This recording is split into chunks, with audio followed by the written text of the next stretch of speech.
Guys, welcome back to my new vlog. I'm already 12:17 ಆಗಿದೆ. ಬಾರೋ ಅಪರೂಪದ ಮುಳ್ಳಂದಿ ಬಾಬಾ. ಮನೇಲಿ ಇವತ್ತೇನು ಕುಕ್ ಮಾಡಿಲ್ಲ ಆ್ಯಂಡ್ ಆಚೆ ತಿನ್ನಕ್ಕೆ ನನಗೆ ಮನಸ್ಸಿಲ್ಲ.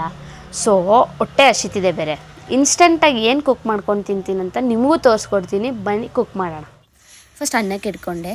ರಸಮ್ ಮಾಡ್ಕೊಳ್ಳೋಣ ಅಂತ ಸ್ವಲ್ಪ ಮೆಣಸು, ಜೀರಿಗೆ, ಬೆಳ್ಳುಳ್ಳಿ, ಅರ್ಧ ಟೊಮೆಟೊ, ಹಸಿಮೆಣ್ಸಿನ್ಕಾಯಿ, ಒಣಮೆಣ್ಸಿನ್ಕಾಯಿ, ಶುಂಠಿ ತೊಗೊಂಡೆ. ಸೊ ಅದೆಲ್ಲ ಹಾಕ್ಕೊಂಡು ಅದ್ರ ಜೊತೆಗೆ ಕೊತ್ತಂಬರಿ ಸೊಪ್ಪು ಹಾಕ್ಕೊಂಡು ರುಬ್ದೆ. ಇವಾಗ ಒಂದು ಪ್ಯಾನ್ ತೊಗೊಂಡು ಎಣ್ಣೆ ಹಾಕ್ಕೊಂಡಿದ್ದೀನಿ. ಎಣ್ಣೆ ಕಾಯ್ತಿದ್ದಂಗೆ ಒಂದು ಸ್ಪೂನ್ ಸಾಸಿವೆ ಸಿಳಿತಿದ್ದಂಗೆ ಕರಿಬೇವು ಜೊತೆಗೆ ಅರ್ಧ ಟೊಮೆಟೊ ಹೆಚ್ಕೊಂಡು ಹಾಕೋತಾ ಇದ್ದೀನಿ.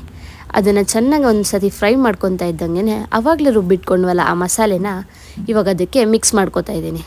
ಮಸಾಲ ಆದ ತಕ್ಷಣ ಒಂದು 2 ಮಿನಿಟ್ಸ್ ನಾನು ನೀಟಾಗಿ ಫ್ರೈ ಮಾಡ್ಕೊತೀನಿ, ಬಿಕಾಸ್ ಆ ಹಸಿ ವಾಸನೆ ಹೋಗಬೇಕು. ಅದಾಗ್ತಾ ಇದ್ದಂಗೆ ನನಗೆ ಎಷ್ಟು ಬೇಕೋ ಅಷ್ಟು ಕ್ವಾಂಟಿಟಿ ಅಷ್ಟು ನೀರು ಹಾಕ್ಕೊತಾ ಇದ್ದೀನಿ.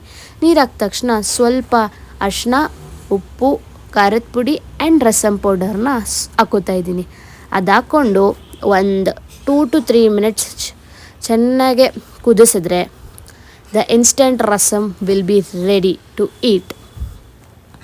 ಮುಂದೆ ರಸಮ್ ಮಾಡೋದನ್ನು ನೋಡಿದ್ರಿ, ಬರೀ ರಸಮ್ ಅನ್ನ ತಿಂದರೆ ಚೆನ್ನಾಗಿರುತ್ತೆ, ಜೊತೆಗೆ ಏನಾದ್ರು ಬೇಕು ತಾನೆ.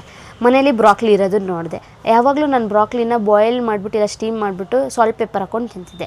ಬಟ್ ಇವತ್ತು ಏನಾದರೂ ಹೊಸ್ದಾಗಿ ಟ್ರೈ ಮಾಡೋಣ ಅಂದ್ಬಿಟ್ಟು ನಂದೇ ರೆಸಿಪಿನ ಟ್ರೈ ಮಾಡಿದ್ದೀನಿ. ಹಿಂಗೆ ಮಾಡಿದ್ದೀನಿ ಅಂತ ನೋಡ್ಕೊಬನ್ನಿ.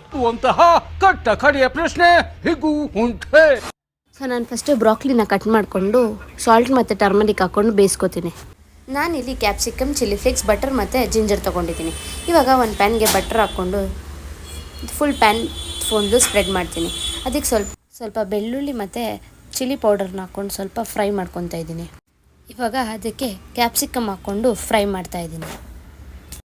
ಅದಕ್ಕೆ ಸ್ವಲ್ಪ ಅರಿಶಿನ ಮತ್ತು ನೀರು ಹಾಕಿ ಬೇಯಿಸಿ ಬ್ರಾಕ್ಲಿ ಹಾಕ್ಕೋತಾ ಇದ್ದೀನಿ. ಇವಾಗ ಬ್ರಾಕ್ಲಿ ಹಾಕ್ಕೊಂಡು ಚೆನ್ನಾಗೆ ಒಂದು 5 ಮಿನಿಟ್ಸ್ ಅದರಲ್ಲಿ ನೀಟಾಗಿ ಫ್ರೈ ಮಾಡ್ಕೊತಾ ಇದ್ದರೆ ನಮಗೆ ಬ್ರಾಕ್ಲಿದು ರೆಸಿಪಿ ರೆಡಿ ಆಗುತ್ತೆ. ಆ್ಯಂಡ್ ಫೈನಲ್ ಆಗಿ ನನ್ನ ಲಂಚು ಇದಾಗಿತ್ತು. ನಿಮ್ಗೆ ವಿಡಿಯೋ ಇಷ್ಟ ಆಗಿದೆ ಅಂತ. ಇಷ್ಟ ಆಗಿದ್ರೆ ಲೈಕ್, ಶೇರ್ ಆ್ಯಂಡ್ ಸಬ್ಸ್ಕ್ರೈಬ್ ಮಾಡಿ. ಆ್ಯಂಡ್ ನೀವು ಟ್ರೈ ಮಾಡಿ ಟೇಸ್ಟ್ ಹೇಗಿತ್ತು ಅಂತ ಕಮೆಂಟ್ ಬಾಕ್ಸಲ್ಲಿ ತಿಳಿಸಿ. Thank you so much for watching. Lots of love. ಹೇಳಕ್ಕೆ ಇಷ್ಟಪಡ್ತೀನಿ. ಓಕೆ ಫ್ರೆಂಡ್, ಬಾಯ್.